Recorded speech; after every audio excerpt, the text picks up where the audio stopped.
Hi there, it's Trang Võ. Welcome to my video. The topic today is about digital media in sex education.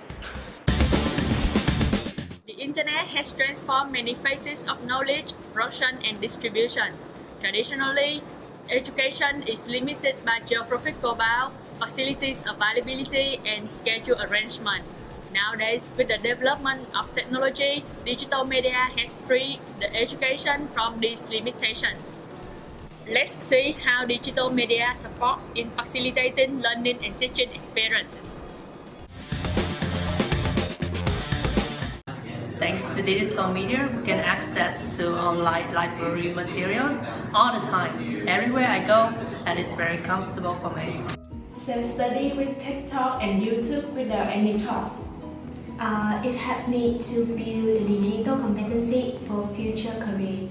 Doing group work discussions through WhatsApp. We have more interactive lessons such as video, podcasts, and VR classes instead of outdated textbooks. Consult students without meeting them face to face. Wearing pajamas and joining class discussion. Accessibility, interaction, engagement, and discussion are potentials of digital media in facilitating learning and teaching experiences these days. People can learn through social media and multiplayer gaming environments, which provide the intellectual exploration, idea exchange, and project collaboration. It now breaks the limit of traditional classrooms where teachers, parents, students, and information providers could easily communicate to each other. However, there are many attached issues. The ability to access to information at the fingertips also affects the young people's exposure to wanted and unwanted information. Students are challenged to critically think of information they get to avoid truth claims, fake news, and unauthentic information. Furthermore, privacy is another concern when they share too much personal information on digital sphere. Media therefore had a strong influence on teens' sexual and reproductive health regarding dating, relationships, and sexual practices when online pornography, sexual tests, photos, or posts on social networking sites are more visible. Teens are also at risk of cyberbullying, sexting, which associates with depression, anxiety, and risk of suicidal thoughts. So, how could digital media tackle a widespread and sensitive issue caused by digital media?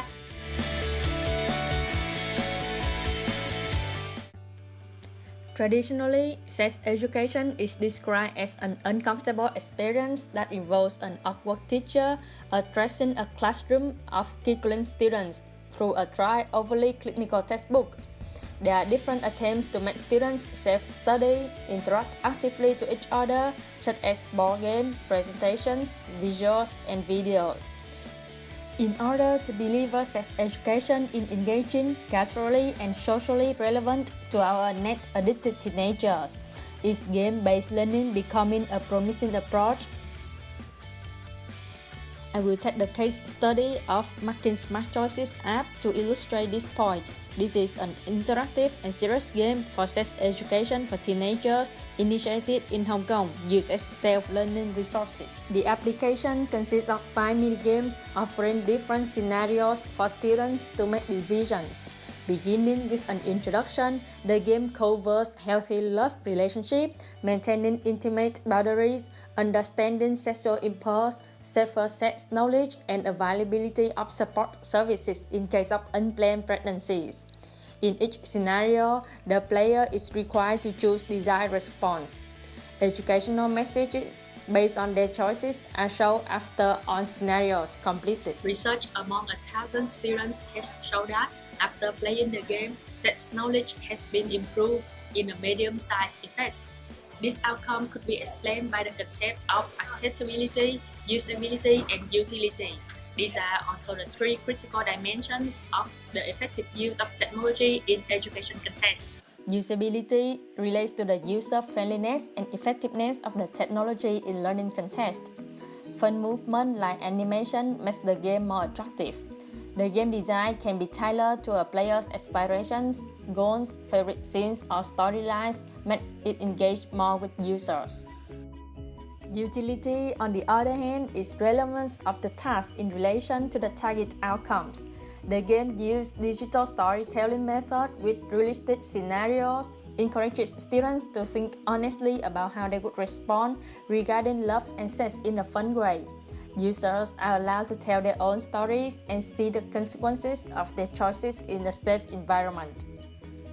Acceptability refers to users' views on the game in fostering learning. Research proves that students find it fun to play and describe the content as interesting, interactive, informative, applicable, and close to reality. Without having to ask an adult, games can transform a boring and embarrassing topic in a private setting. Thanks to digital media, a game-based learning with participatory design, collaboration support is well delivered through interactive platforms, becomes an effective tool for sex education. However, there are some limitations we need to look at. First, some students may not have internet connections at home, so they have limited to access the materials. Furthermore, negative emotions such as fear, anxiety, and embarrassment can interfere with the motivation of teenagers for playing this game.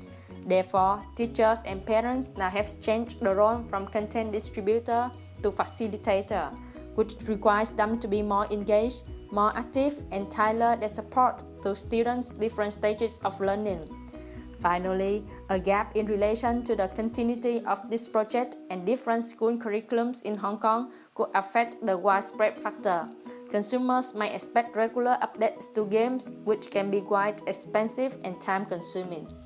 In conclusion, digital media is playing an important role in facilitating learning and teaching experiences, especially in a sensitive topic related to sexual health. Selecting the right media platforms that contain interactive or user-engaging features may increase the interest of teenagers in education generally and sexual health education specifically. Our future research could pay greater attention for populations who experience increased disparities. For instance, LGBT teens. It's the end of my video. I hope you all enjoy it. Please feel free to comment your thoughts or opinions at the box below or follow me at djpaw or djpaw.wordpress.com. Thank you and goodbye.